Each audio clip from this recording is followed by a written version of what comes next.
Hi, everybody. Thanks for joining us for another edition of Hold My Drink, where we navigate the news and politics with a chaser of civility. I'm your host, Jen, inviting you to grab your favorite beverage, sit back, and imagine with us how to create a new American identity together. Welcome to this week's Hold My Drink and Counterweight podcast.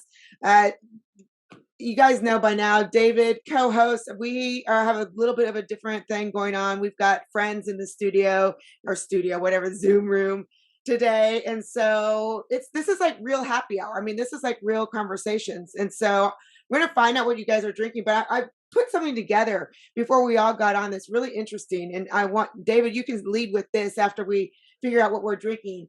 But David is now writing letters to his son's former private Jewish school.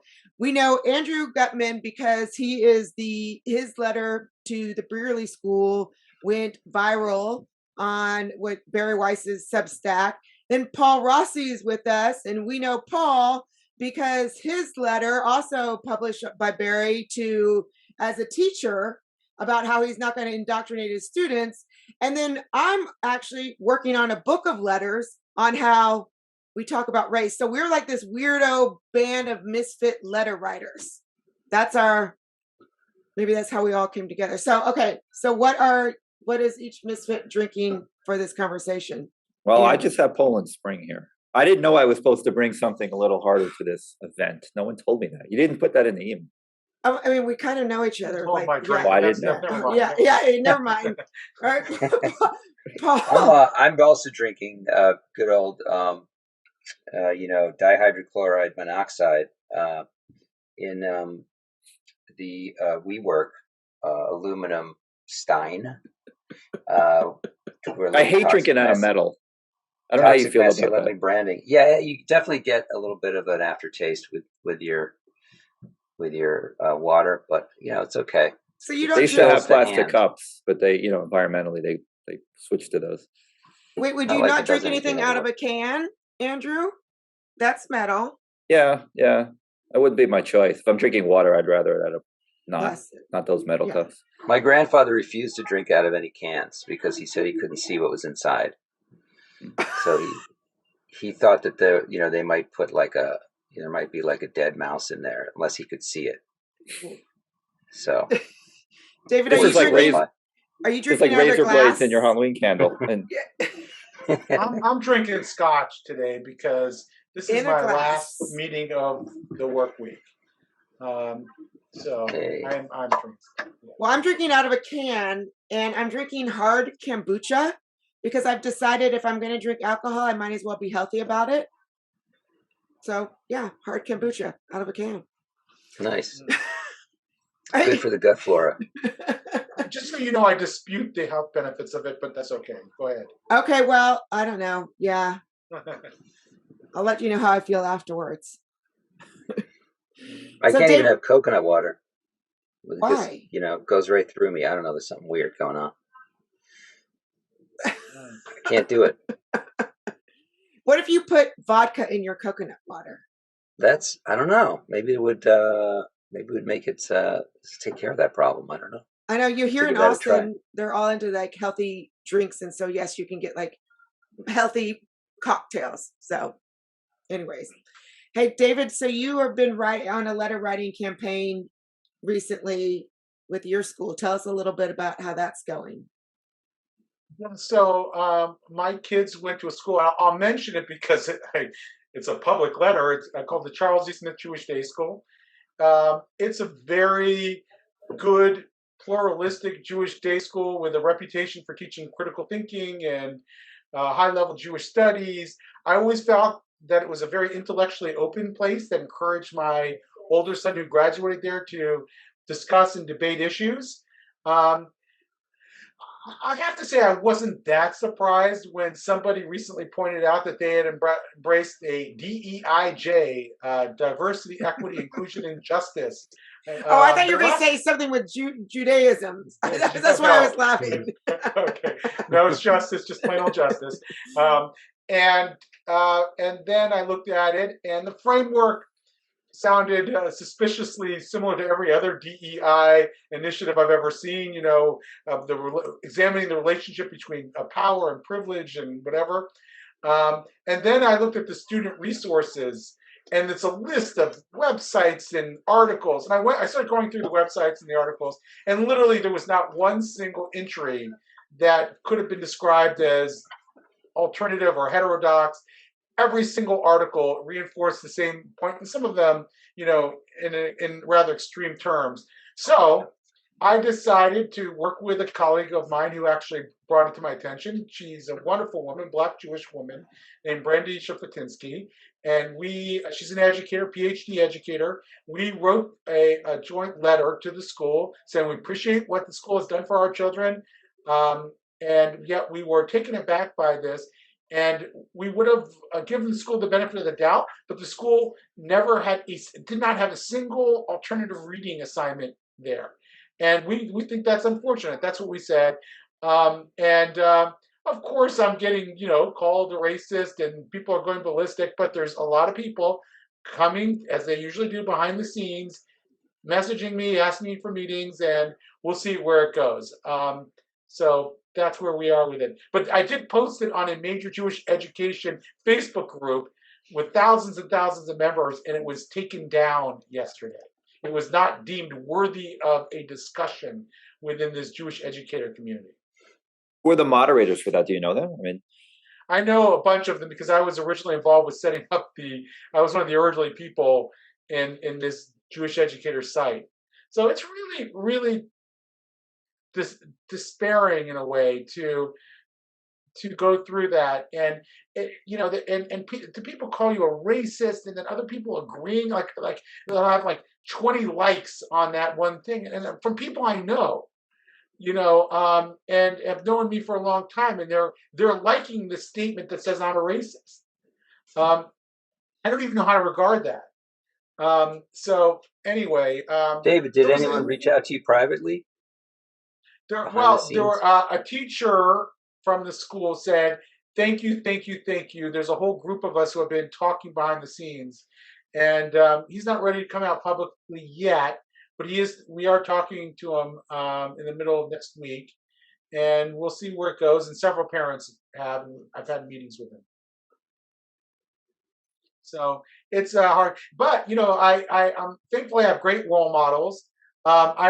Very early on in me taking the leap into this field, I read about this guy named Paul Rossi in Barry Weiss's Substack, who had exercised moral courage and intellectual courage. And then not too long afterwards, it must have been within a week or two, I read about this guy, Andrew Gutmann, who writes this letter. And I was inspired by both incidents, and I'm glad to have both of you as friends and colleagues and brothers in this major fight that we're all finding ourselves in to preserve the liberal operating system of our society. Paul, I don't know. Maybe we could start with Paul a little bit.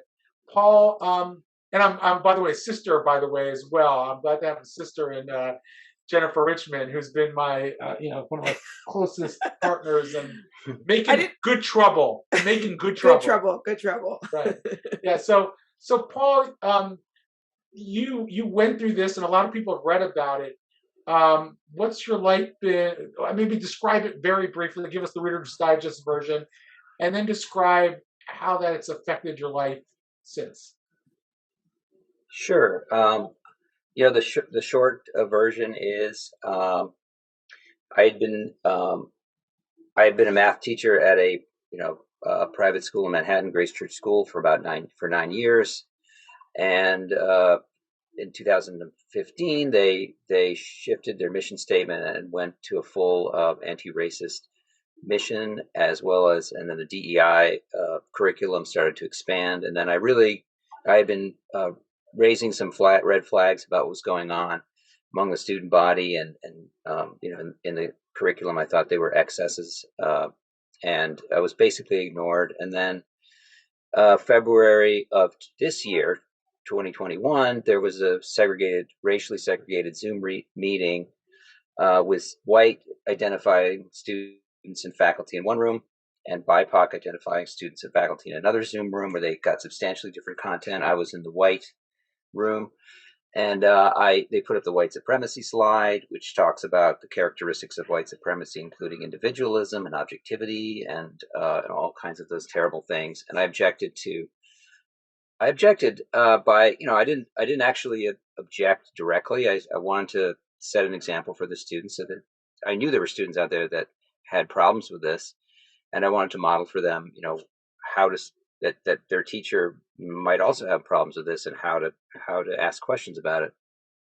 And when I started to do that, some of the students started to speak up, or started to ask questions and speak up and give different perspectives, and then the teacher started to ask questions, and then there were a series of for weeks afterwards, there was a series of segregated about and how a teacher like myself, how irresponsible it was for me to question the tenets of the anti-racist mission in the Zoom meeting, which really wasn't what I was doing. I'm committed to anti-racism, to genuine anti-racism.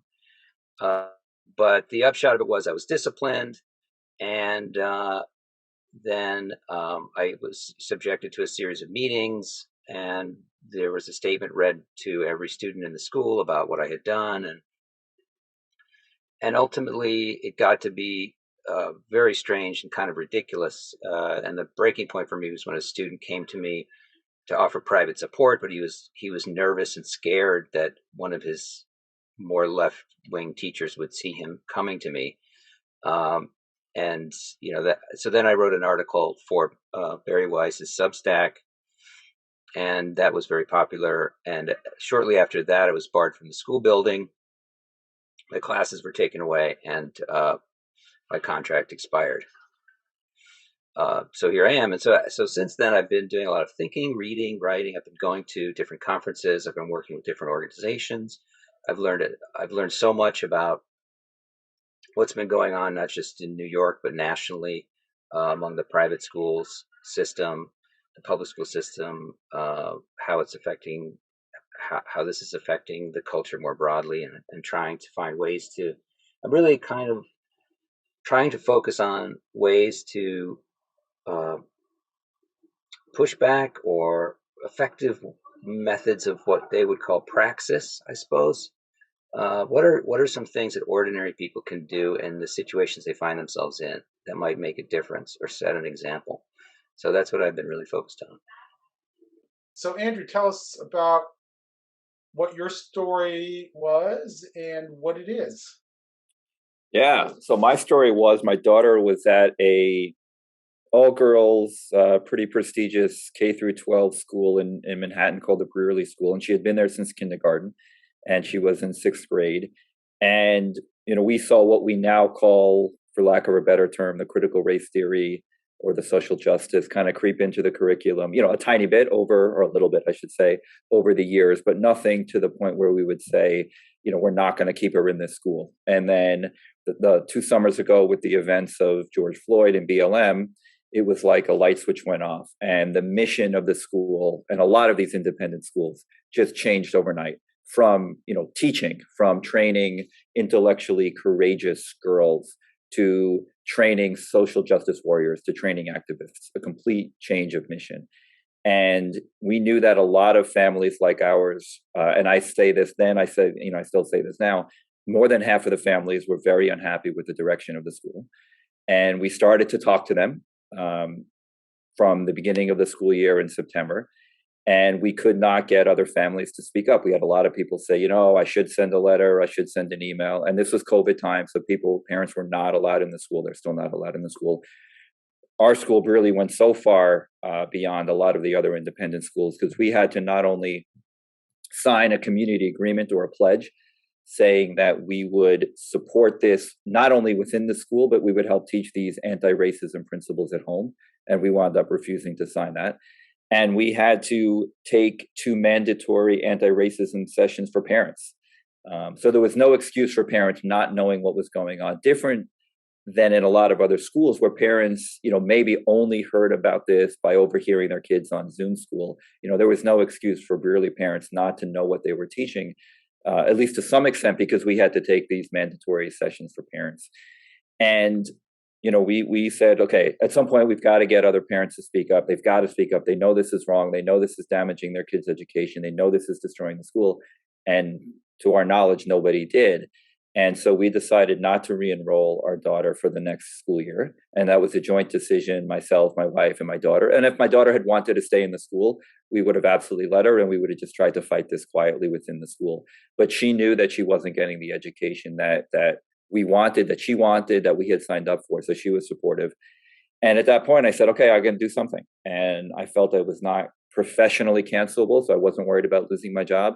And I thought, somebody had to do something. So I wrote a letter that I mailed to every family in the school, which was 656 families. I think the only 3 I didn't send to were 3 that had overseas addresses. And it unexpectedly went viral. I never really thought it would be read by anybody other than these Brearley families. I thought maybe it gets picked up in the sort of New York City gossipy press that likes to talk about these very expensive private schools. But I never expected it to go viral. And Barry Weiss found me, actually. I was on the phone.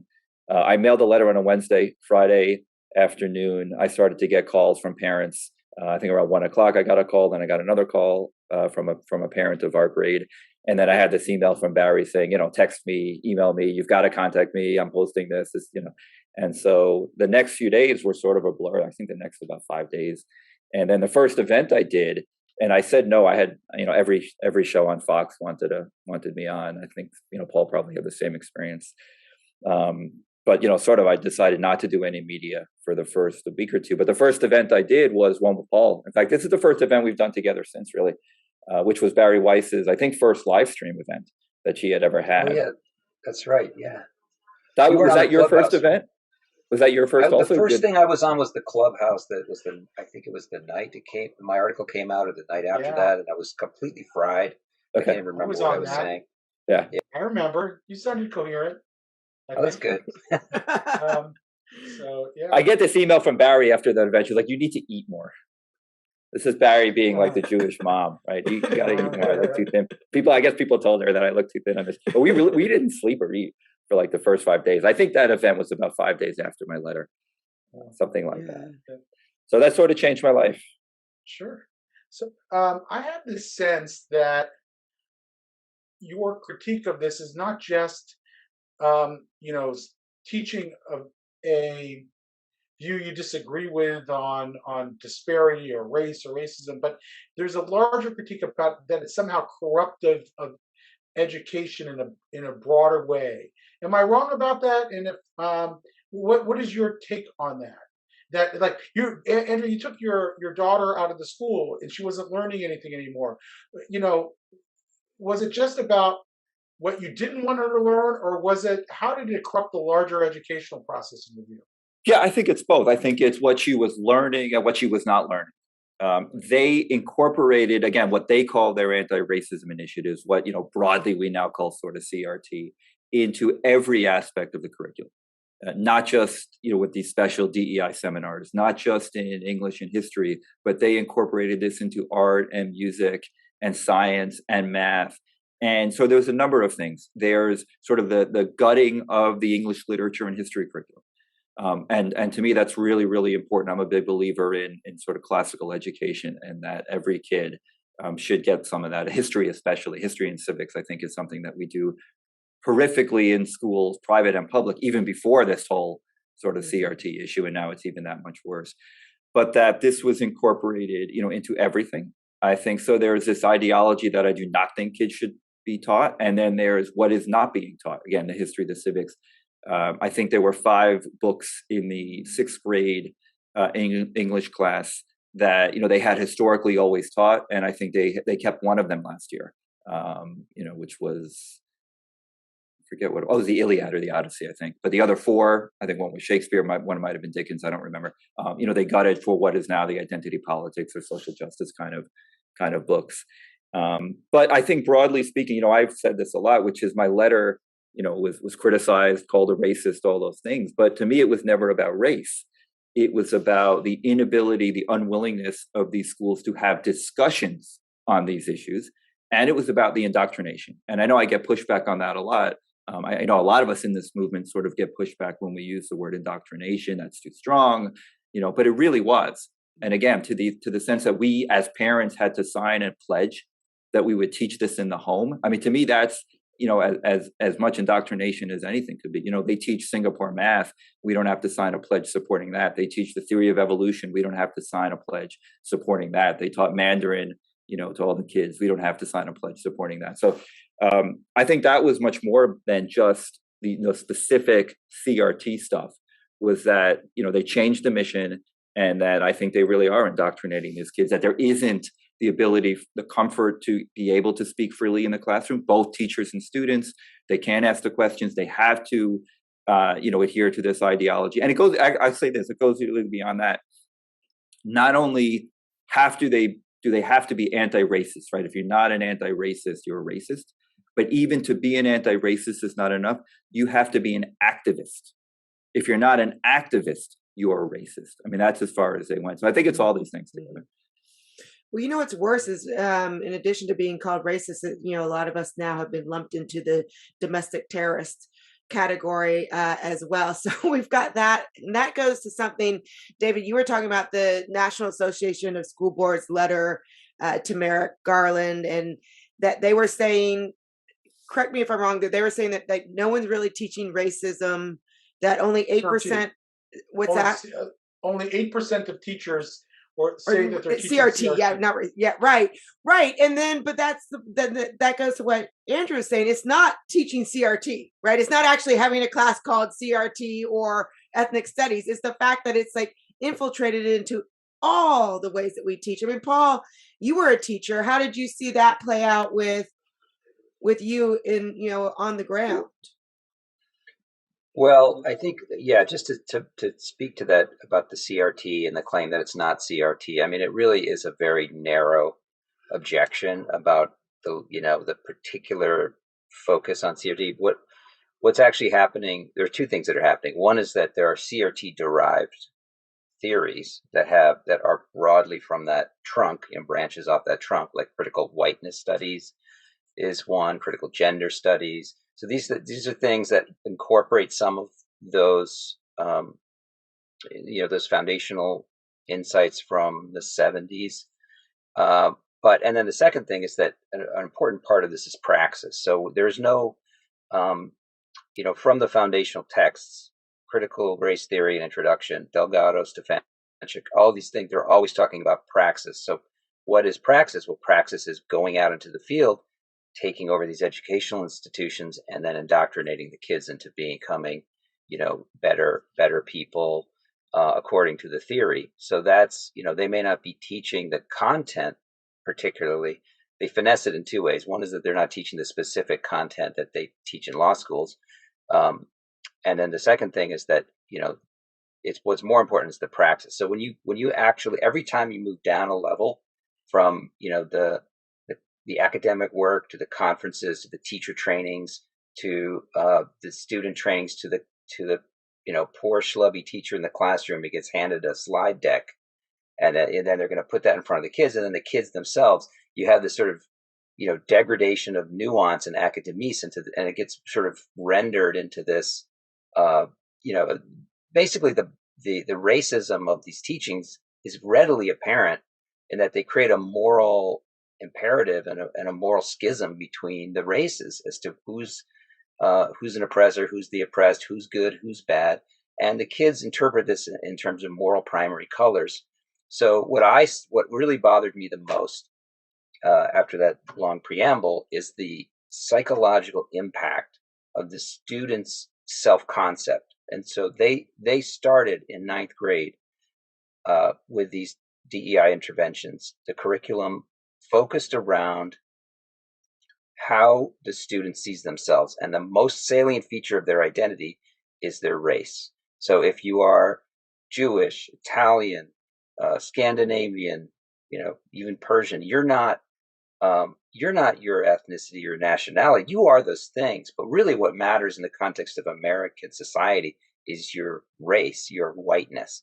And, having that, gives you a certain set of assumed privileges for which you should try to, you're given a sort of set of a marching orders on how you're supposed to behave as an ally, like you mentioned, Jennifer, and how you may, or even perhaps a co-conspirator or an accomplice. And so they have this whole language, strangely around war and crime that the students interpolate or interject into themselves this sense of their own culpability, responsibility. It doesn't matter their provenance or their ancestry. What matters is this anticipation that because they're seen a certain way, or they're told that they're seen a certain way, that this and on the for Black students, that means that it's very important that you introject this Black identity.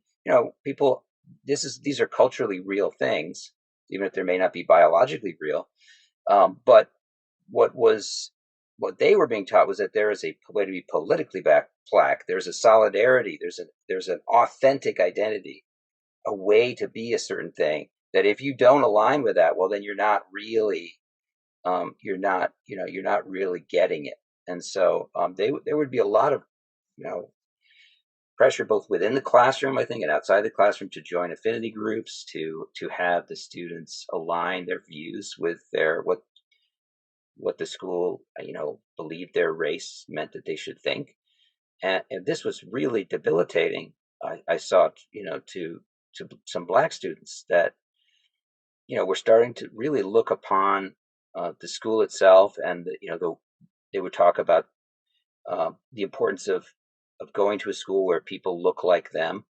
And I think this is there's some truth to this. It is difficult. There are cultural differences, but that is a extremely parochial, provincial way of these schools are supposed to open you up to different things and ideas and give you opportunities to see other points of view. And what was happening was that the students were becoming really looking for themselves in this way that was kind of denying them the opportunities that being in these schools was supposed to offer. And so it was limiting. I felt it was extremely limiting to their sense of possibility.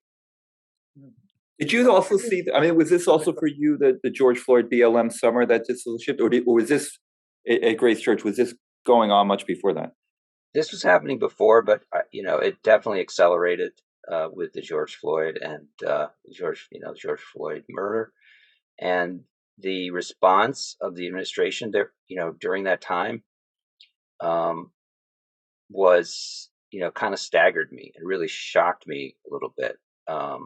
There was a letter that I believe 7 or 9 Black students sent to the administration. They called for the canceling of classes, which were at the end of the term, canceling of all tests, because they had been subjected to so-called white opinions around the events of George Floyd, and that this was causing exhaustion. And I can imagine it being difficult, but no one could ever answer my question about what a white opinion was. What does it mean to have a white opinion? And what does that mean that we're starting to take that for granted, like that is something and that should justify something? So that was frightening to me, and that made me really think about the whole thing going off the rails. And we're entering in sort of like witch hunt territory here. Yeah, one of the shocking things about this discourse is how almost infinitely malleable it seems to me. Like there's almost as if there's some central authority who sort of sends out the talking points to everybody in the woke movement and says, okay, here's what we're going to say now. So the latest, and I just wanted to get your thoughts on this, the latest wrinkle is in this northern Texas school district, I think called South Lake, Texas. Yesterday, some ridiculous administrator who's anti-CRT said that that the school should now has to teach opposing views on the Holocaust because we believe that we should teach opposing views on racism. And of course, that's ridiculous. Like, as But now I'm getting all kinds of inquiry about, well, am I not just going down a slippery slope? Once you say we should have opposing views on structural racism, aren't we saying that we can have opposing views on the Holocaust? What would you say to that? You were both been enmeshed in this, and same with you, Jennifer. What would you say to that so-called logic? I don't know the exact legislation in Texas that I think prompted that. I don't know if you have. Yeah, I have it here somewhere, but yeah, it's no. I mean, there's House a limit. Bill I mean, this is 3979, right? There's. I have a lot of our side of this issue, and Paul and I were just at a conference up in Boston called the Diversity of Thought in K through 12 education, and a lot of us are saying, what's the flip side of this? It's diversity of thought. And to some extent, that's right. But clearly, there is a limit, right? To your point, there's a limit on, you don't, always want to have two sides of everything. And even on the issue of indoctrination, I mean, I sort of think about this. I've been meaning to write about this. To some extent, all education is indoctrination, right? There's indoctrination, there's inculcation, there's just education, but it's all to some extent a line of the same thing.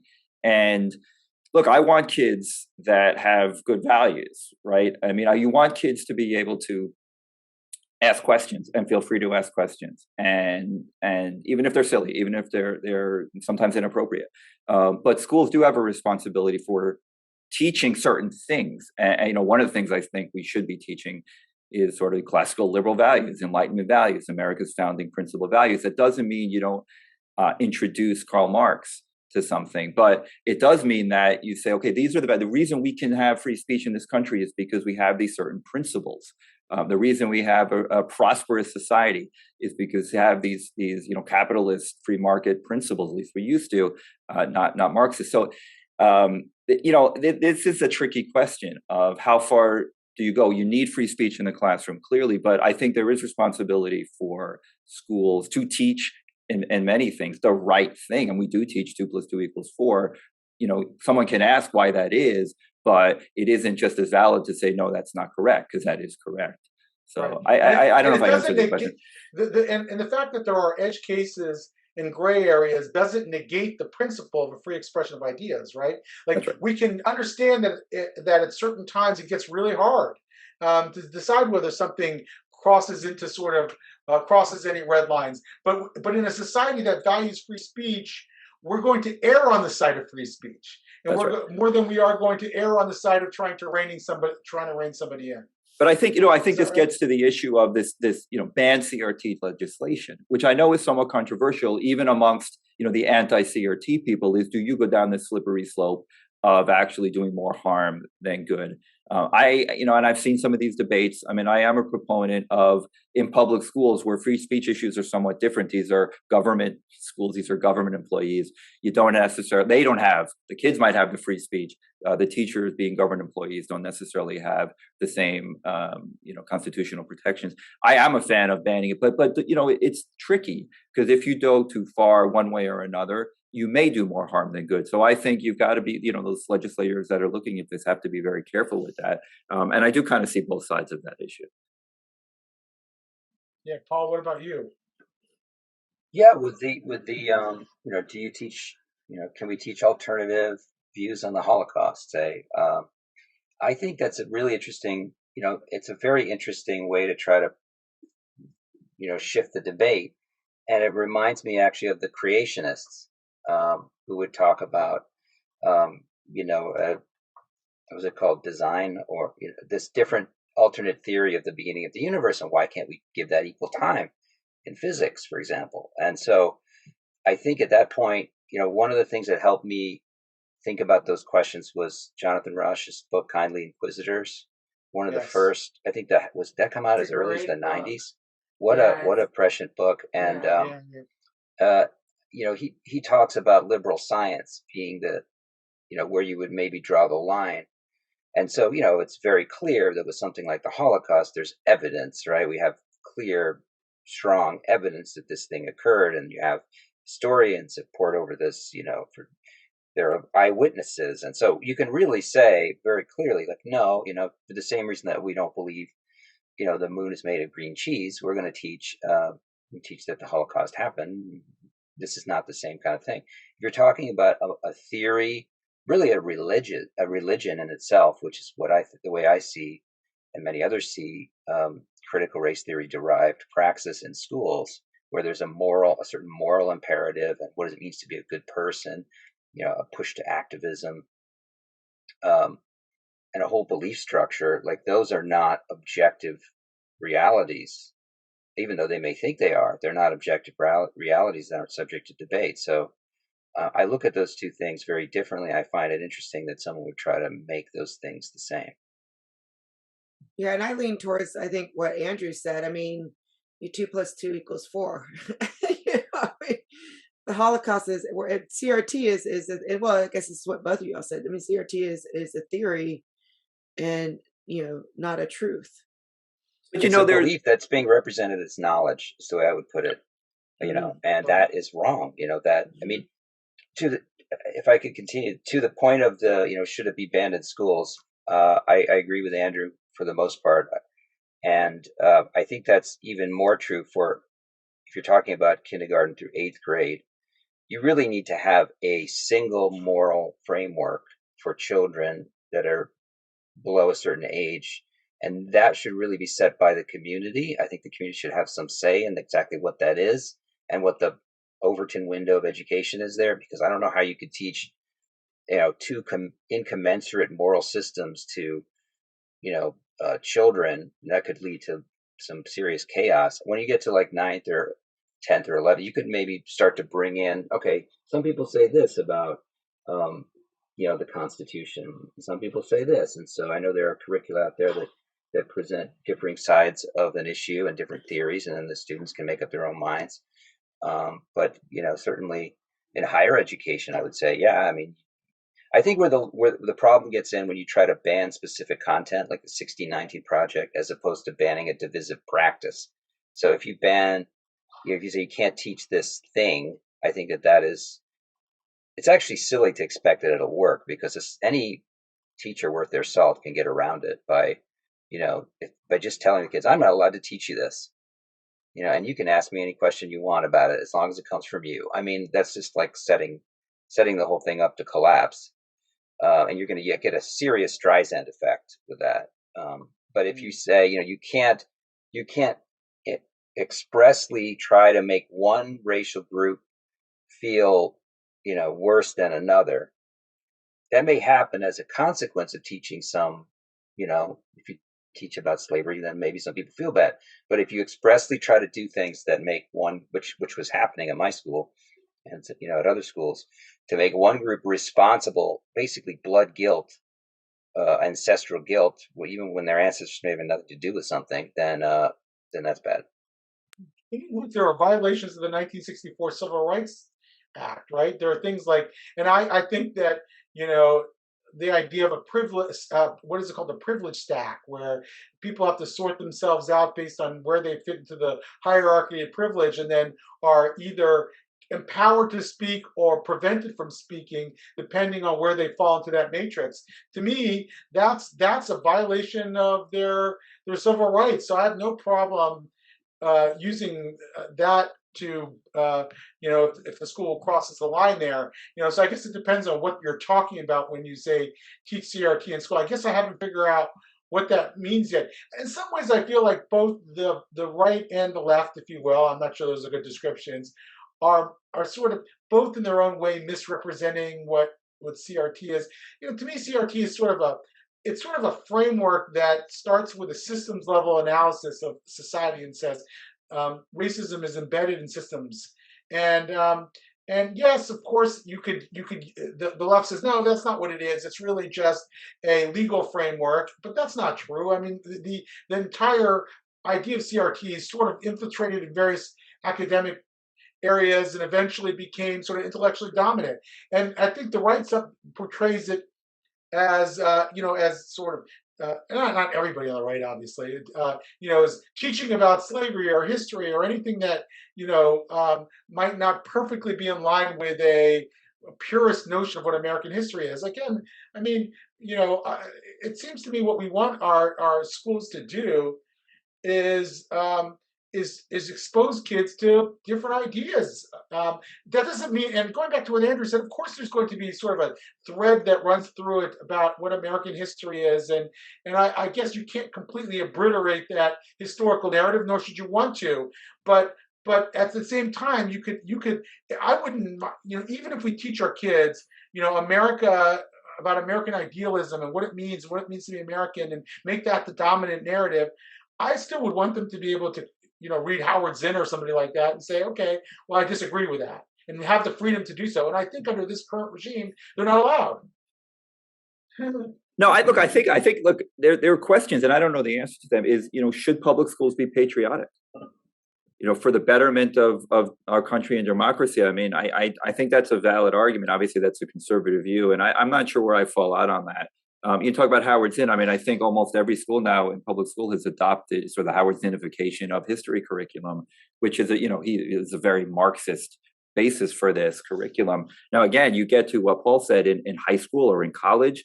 Should that be something where you can compare different, ways of looking at history? Sure. In K through 8. No, I don't think so. I mean, a lot, to go broader on this, I mean, so much of this whole, again, for lack of a better term, CRT, which is not just race, it's the gender stuff, it's the trans stuff, it's sexuality. So much of this is age inappropriate, and that's part of it too. I do think I'll push back slightly on what you said, David, which is, sure, there's some misrepresentation on both sides. I think the left is misrepresenting this far, far, far more than the right. I mean, the criticism that all of us get is, oh, you just want to tell your kid, no, you shouldn't learn slavery and Jim Crow. I mean, there's not a single person in this movement that says, don't teach slavery, don't teach Jim Crow, don't teach, the Trail of Tears, what we did to the Native Americans. I mean, that's just an absurd, view to have. But that is what a lot of us, hear in response to what we're doing. Yeah, I would add, I felt the same way. And I think what we need is to find a way to teach a sane, the warts and all. So you have the warts, but you also have a sense of common identity, e pluribus unum. I mean, that's what it's all about within the United States. I mean, one of the functions of private school, I believe from its inception, was to create a common culture. And, what I think is what we're seeing in schools is really just, just the end of a process and a particular impetus to take over the institutions by, I'll just say it, Marxism. I mean, it is identity Marxism in a way. So you're just, what we're seeing is really just as part of the elephant here, or the tip of the iceberg. There's a whole thing that's been going on in the culture for decades, and I think we need to name it. We need to call it for what it is. I mean, they're trying to people have a great incentive. I'm not sure exactly why, but a serious incentive to divide our culture and to exacerbate the contradictions and accelerate the contradictions to rebuild, to destroy and rebuild back better. I mean, that's and what does that mean? Well, the experts will tell you what that means. Yeah, Paul, but that's a great point. I mean, this is so divisive. Even if it's well-meaning, which I don't think it is. I mean, you go back to affirmative action, even if that, that was probably well-meaning and counterproductive, I think, in my view. This is so counterproductive. I mean, this leads to more segregation. This leads to enormous divisiveness. I mean, I think this ultimately tears the country apart if we don't reverse these trends. But don't you think, Andrew, I want to push back on that a little bit, that okay, listen, the core people who are involved with this, who want to sort of tear down the Western whiteness matrix, I get. I don't consider that well-meaning, even if they think they're trying to make society better. But don't you think that there are a lot of sort of soft woke people out there who really haven't thought about this too much? They might not have the strongest critical thinking skills in the world, and they're hearing about this, and it sounds to them very much like every other civil rights exhortation that they've ever gotten, and they say, okay, well, if I'm going to help, alleviate disparity or make the world better, then I'm in. I mean, can we extend them the principle of charity in that, or no? Well, to some extent, sure. To another, but it doesn't matter, because this very woke progressive whatever the number is, 10% of America, give or take, has really taken over everything. And it's certainly taken over the left to the point where it's, the whole cancel culture issue, right? It's cowered everybody else into silence. So I do fault people for not pushing back on that. I think the level of cowardice in this country is just off the charts. Yes, we know not everybody is these hardcore woke CRT people, but they have managed, to basically take over so much of America. The federal government, the military, corporate America, clearly universities, K through 12 schools, and so I mean, we can. By the way. What's that? It's a very impressive endeavor in a way. I have to It say, is. like if you think about how did 10% actually become so culturally dominant? It's terrifying. It's impressive and terrifying. I mean, we all say the same thing now. And a lot, you see the same thing on kind of COVID stuff, which is obviously even in a lot of ways even more controversial. But I think a lot of us have said this. Now we kind of understand how Nazi Germany happened. That you can, whether it's brainwash people, and I think in the COVID side that's very true, or just cower people into silence. Again, I'll say what I said earlier. More than half of the families at Brearley, and I believe more than half of the board of trustees at Brearley, were on, our side, my side of the letter, even if they didn't necessarily agree with every single thing I wrote. And yet almost, publicly, nobody else speak up. Publicly, the board of trustees voted unanimously to, continue, really double down on Brearley's anti-racism initiatives. And so this cowardice issue is just unbelievable. And that's what this, small minority of very woke progressives have managed to do to our country. We have to push back on this. Some of us have to fight. I want to hear what your theory of cowardice is. Why? I want you to answer that question. Why are people so cowardly? Well, I think there's a broader societal issue, and then there's the people in schools. The people in schools. I mean, obviously they're worried about losing their jobs. They're worried about getting their kids kicked out of school, losing their social circles. If they're a board of trustees, and I found like the richer, these billionaire hedge fund people are the most scared to kind of speak up because they're worried about getting kicked off of all the other things, and they feel like they have the furthest to fall. I think broadly speaking, though, the center left, which may not agree with what's going on, may understand that these CRT practices, these very woke practices, are very damaging to our schools and our country. They are terrified of two things. They're terrified of being called racist, because that has become sort of the biggest slur that you can be called in this country, and they're terrified of being called conservatives. Which is, and the two of those things has made it almost impossible for those people to speak up. That's my view. I like what you said about. Sorry. No, go, Paul. I like, David. It is really important to maintain a principle of charity here, and we can disagree with people's ideas or maybe the effects of their ideas, but I had great relations. Maybe not the best relations, but I had pretty good relations with my colleagues, even though I disagreed with them. I knew them to be good people, even if they were so-called true believers. And I found that they had a certain vision of the good society, and that's really what they're aiming at. When I really think about the mindset that my colleagues had, it was that reality is corrupt, and we are trying to head for this utopia or dream state, right? Where and the only way to get there is if we start tinkering with things and equity, and we, basically reverse racism or trying compensatory racism, and all the things that they do that seem so unjust to myself and other people are really done to try to manipulate into being this dream, this future utopia, right? And so, if you tell them, this has been tried before, how'd that work out for you? And they'll say, well, that was because it's so easy for them to say, oh, they made all these mistakes in the past, and this really because of whiteness or whatever, that it didn't work out, but there's the number of justifications are there, and you can say, well, what makes you think that you're any different?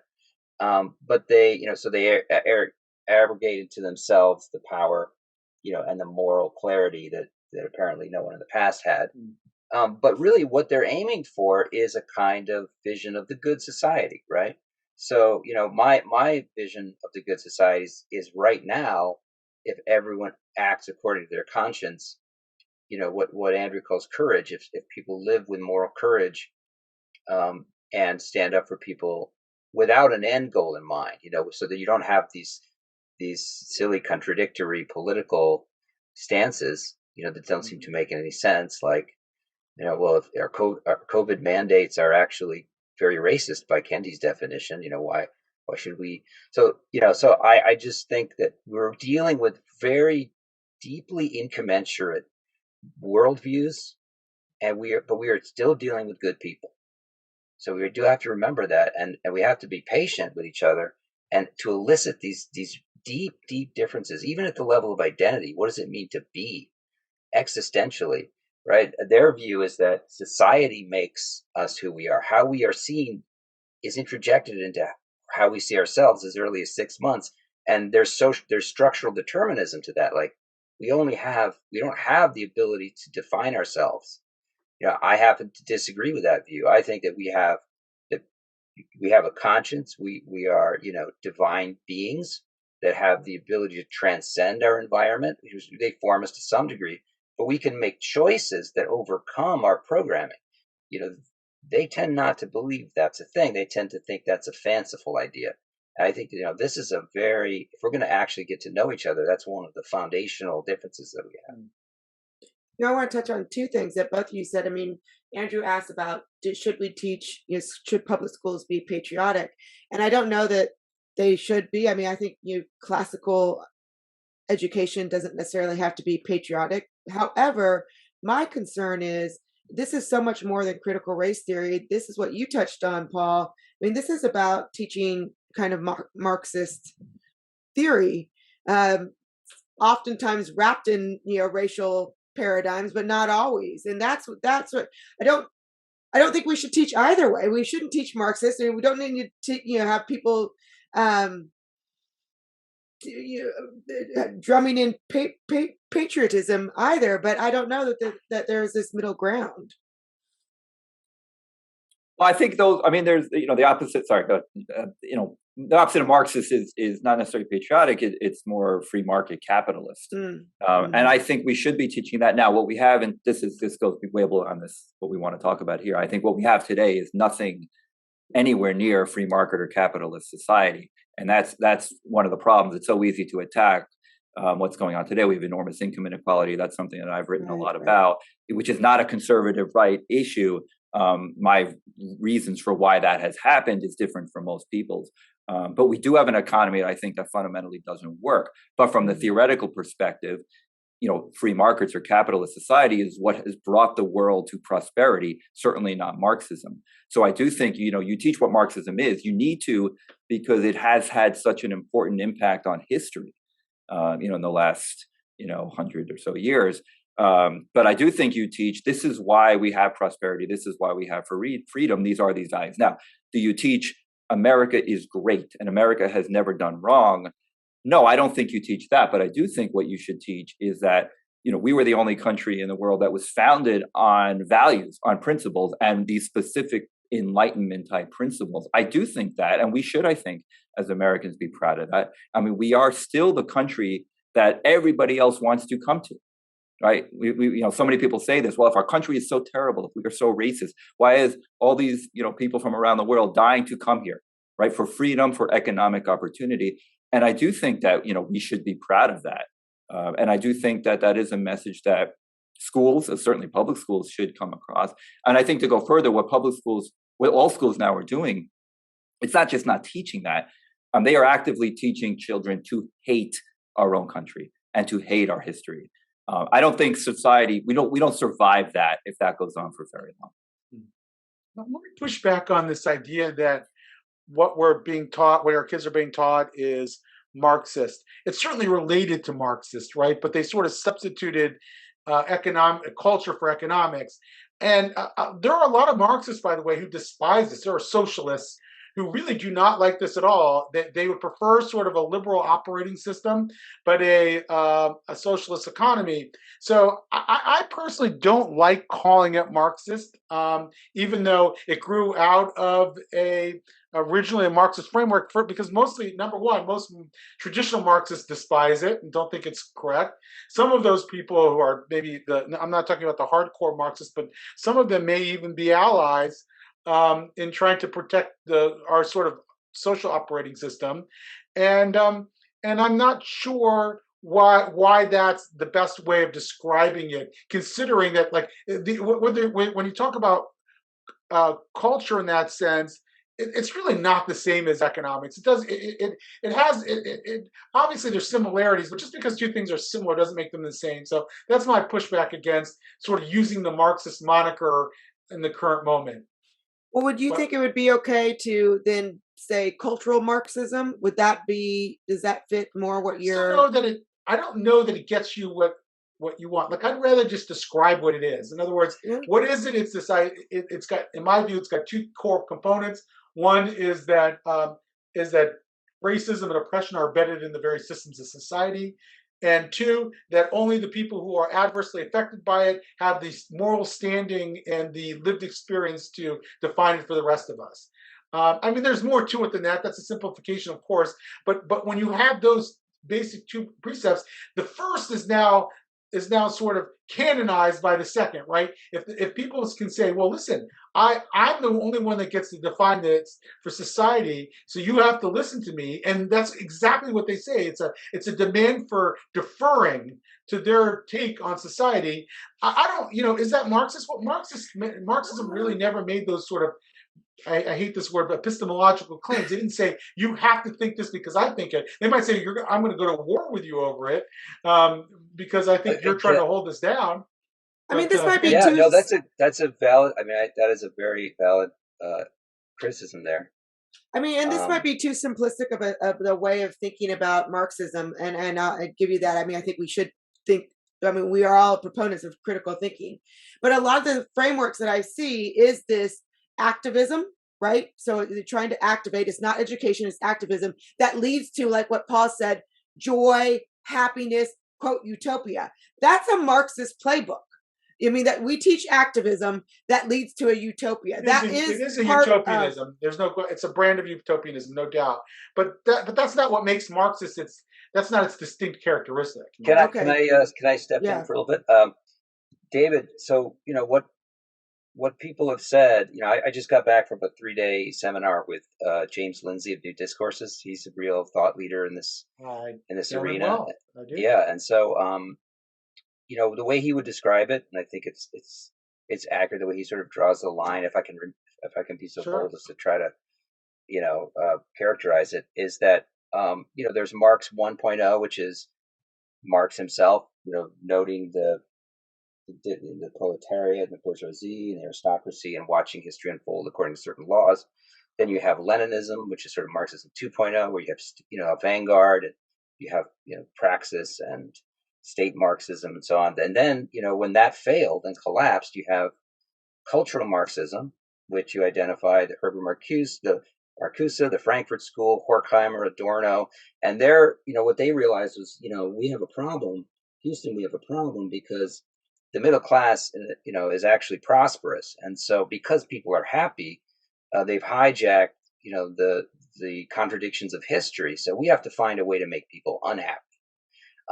And so, I mean, broadly, that's basically what happened. And Marcuse himself wanted to create people who were maladapted to society in the 50s, 60s, and 70s, so that they would accelerate the contradictions within society. And so you look towards what he called, the ghetto peoples, the black underclass, or white upscale liberals. He wanted to activate those and